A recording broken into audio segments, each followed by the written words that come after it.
Hello, friend. Thank you so much for joining me over on YouTube. I just want to give you a quick heads up that the training that you're about to see was originally recorded via Facebook Live over on our Facebook page. If you like what you see and would like to learn more, make sure you join us over on Facebook for weekly tips and tricks to help you grow your direct sales business and work smarter, not harder.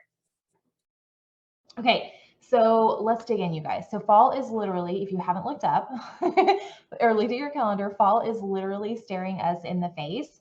Back to school can feel really hectic. For those of you who don't know me yet, I have 4 children. I have homeschooled all of them. This is our 14th year of homeschooling.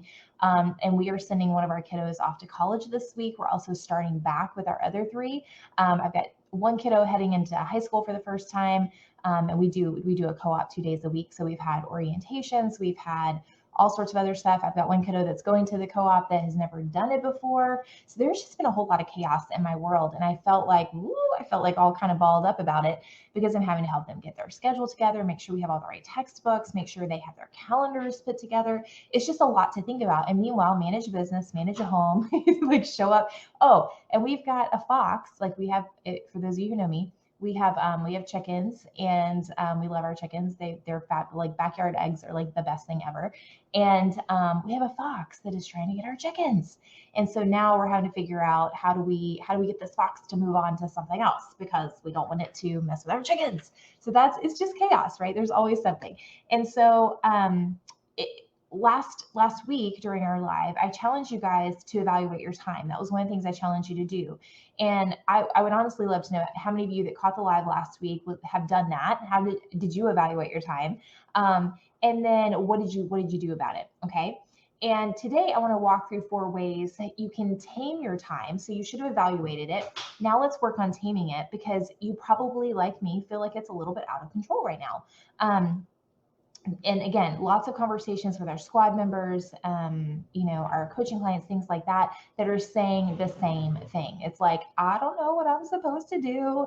Everything feels chaotic. So, and we all have seasons. Let me say this too. We all have seasons that feel a little more chaotic than usual. I definitely have seasons where things are just kind of herky-jerky and they don't feel streamlined. I feel out of routine. And this may not be the season for you because you don't have children going back to school, but maybe it's a different season. So you can take these same tips and apply them to a different season of your life if that is the season that feels really chaotic for you. Okay, so first thing that we want to do is we want to do a brain dump. And I am a huge fan of a brain dump. I think it's Stephen Covey in the 7 Habits of Highly Effective People. He talks about doing a nightly brain dump. So this is really where we need to just literally get all the things out of our head. And I'm still shocked at how many people try to keep everything in their head. Friends, that is not the way to manage yourself. If I always tell my family, if it is not written down or it is not on a calendar, I don't know about it. And so it's really important that we get all of those things out of our head so we can start to make some decisions about things. And so do the brain dump, literally just sit down. It doesn't take that long, maybe 10 minutes, and just dump all the things out of your head that you feel like you need to do. It doesn't matter whether it's related to business, whether it's related to home, school, anything, just write it down, right? And then what I want you to do is be brutally honest with yourself. And this can be a little painful, but be brutally honest with yourself. What can you just get rid of right now? And this is something I had to do with my team this week. I was like, guys, listen, I know you're waiting on me for some stuff, but it's not going to happen this week. It's just not going to happen. I had to be brutally honest with my task list and say, these things just aren't getting done, and I'm going to have to be okay with that. So be brutally honest with yourself on what you can actually get rid of that is not critical right now. Because when it's all floating in our head, it all feels critical, it all feels important, and we find ourselves bouncing from thing to thing. But the truth is not everything has the same importance, not everything has the same impact on our families, on our businesses. So when we feel like we're out of control, we really need to focus on the things that are must do. So this is where we're able to do that, is when we get everything out of our heads, put it on a piece of paper so we can make some logical decisions on what's absolutely necessary. And you may need to pull in a spouse, you may need to pull in a business bestie and say, hey, are these things necessary? What can we get rid of? What can we purge? That sort of thing. And so those most important things, I heard this illustration a long time ago, and I thought it was really good. So those most important things, think of them like glass balls, like glass ornaments. because those are the things that you can't drop, right? Like I can't drop food for my family. Like I need to feed them. They want to eat. I've got teenage boys too, so they really want to eat. I can't drop, taking care of myself, like, getting a shower in the morning and things like that. I can't drop the schedule for my kids as they go back to school. I can't drop that college prep for my daughter, right?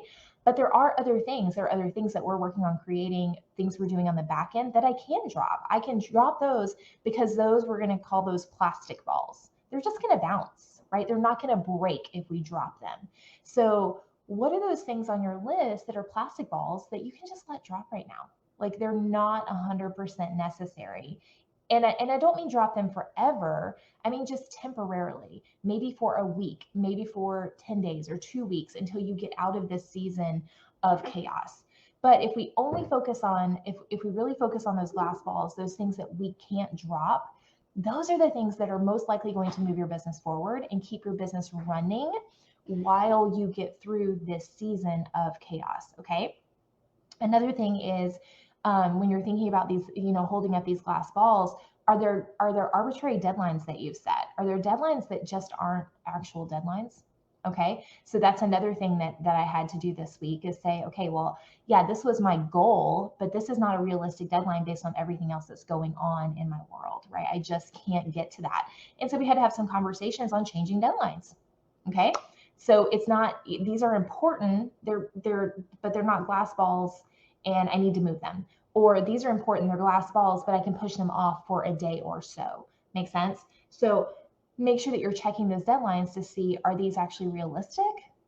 And the only way you can do that is really to do a brain dump and get everything in one place so you can look at it. Number two, so that was do a brain dump and then all the things that come along with that. And then number two is aim for progress, not perfection. Okay, I know we want it perfect. I'm a perfectionist procrastinator. I feel you guys, right? But I want you to aim for progress, not perfection, because right, if your world is feeling upside down, or you've got too many things, too many balls in the air, literally, progress is still okay. Making some sort of movement is still okay. It may not be perfect movement, and this goes for all the time, really, but it's movement. It's moving in the right direction. So I was thinking about this. Even if you normally schedule all of your content, let's say you schedule all of your VIP group content for a month at a time, but you're like, I just can't get to it. Well, even if you schedule it for a week at a time or 3 or 4 days at a time, it's still getting posted, right? Okay, it's still getting posted. And remember, this is just temporary. So progress over perfection in a temporary environment is totally fine. It's totally fine. Okay, it's really fine all the time. But when we're used to having, this is something that I've really been struggling with lately, is our content, because we're working on so many other things on the back end that the content has slipped. Okay, and we haven't been in this routine of doing the lives on our page as much because we took a summer hiatus, right? So this has been really good for me to step back and say, you know what, it's progress. Like this was a season where we wanted to take a little time and take a little time for ourselves and our team, and that's okay.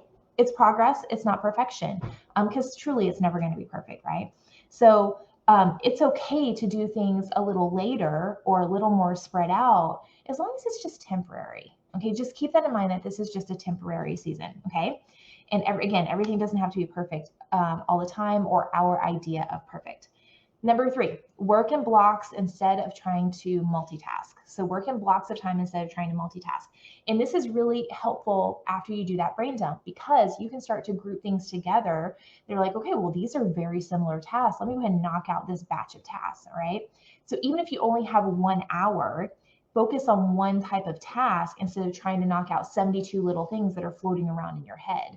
Really focus that time in, make that decision first. These are the glass balls. These are the things I can't drop. What are some things that I can knock out in an hour or 2 hours in this block of time so that I can get it done? And then you don't also feel like a ping pong ball. You don't feel like you're bouncing all over the place, because that's makes you crazy. Let's just be honest, right? And Brian Tracy in Eat That Frog, if you guys don't have Eat That Frog, highly recommend that. I've recommended that multiple times. He talks about multitasking versus task shifting. And this is something that I work on all the time. I have my team work on. It was something I worked on when I was in the field, and I encourage other people to work on. We really feel like we can multitask. Like we can leave email open, we can leave Facebook open, we can do all these things at one time. I can respond to those messages. I can also schedule my posts. I can do all these things at one time. And the truth is, you're not multitasking, you're task shifting. And so what you're doing is he explains it, Brian Tracy explains it as like a searchlight, like swinging a searchlight back and forth between tasks. You don't have any focus on one type of task or one task. So what you're actually doing is you're leaking time as you go from one type of task to another. Instead, focus on scheduling all the posts that you want to post. Focus, then you can go to responding to messages, and then you close that. And then you can go to responding to email, and then you close that. So really focusing on blocks of time and blocks of tasks with similar tasks instead of trying to ping pong back and forth between the things. And I know when we feel chaotic, that's what happens. That's why I told you to do the brain dump at the beginning. Okay. And then number 4, which is really, really hard, is give yourself some grace and ask for help. Okay. That's all you have to do. So it's okay for things not to go as planned. It's okay for you to have to push stuff off. It's okay for you to even miss deadlines that you have set that really aren't, realistic. It's also okay to get help from other people. And if you're struggling to get your stuff together, this is where you have to ask for help. You may have to ask a family member to help you. You may have to ask a team member to help you, a business bestie, whoever. Get some help so you can actually get your stuff done with those glass balls done and you're not feeling crazy. I know my husband's really good at, if I'm feeling crazy, he can tell when I'm feeling crazy. All right. And he'll say, what can we do? Like, what can I do to help you? And so we will have a conversation of, he knows that my love language is acts of service. So he knows that anytime he can help me with something, it makes me feel loved. And so he will ask, what can I help you with? And I'm like, well, okay, let me think about that. And so sometimes he will, start dinner, or he will do other things that help me. So make sure you're asking for help. Okay. Make sure you're asking for help, because I am, I'm guilty of this. I am pretty self-sufficient. And so I don't like to ask for help because I feel like I'm putting somebody out. Okay. So ask for help if you need it, friends. It's okay. And give yourself some grace as you move through this season. Okay, friends. So let me review really quick. So first of all, do a brain dump. Number 2, aim for progress, not perfection. Number 3, work in blocks instead of trying to multitask, blocks of time or blocks of tasks. And then number 4, just give yourself some grace. Okay. Just pat yourself on the back, give yourself a big hug, and say, you know what? It's going to be fine. It's going to be fine. I'm not dropping any glass balls anymore because I've got it all out of my head and I can actually work on the important things. Okay. And if you're really struggling to get your time under control, or you just don't know which things are super important to your business, if you have not grabbed our free Direct Sellers Business Blueprint, make sure you grab that. If you have grabbed it, go back and look at it, because it walks through those 4 pillars, those 4 key areas of your business that you need to work on to keep it functioning. Okay. And so you can actually look at that and go, okay, well, these things don't fit into these 4 pillars. These are just bonus things. These are extra things. And those are things that I can push aside temporarily because they're not really my glass balls that I need to keep from dropping. Okay. And I'm going to put the link for that in the top so you can grab that. It's free. It's a printable. It's great. You can get through it in, just a few minutes, and it'll help give you some clarity on what you need to work on and when. All right, friends, have a great week, you guys, and I'll see you soon. Bye, guys.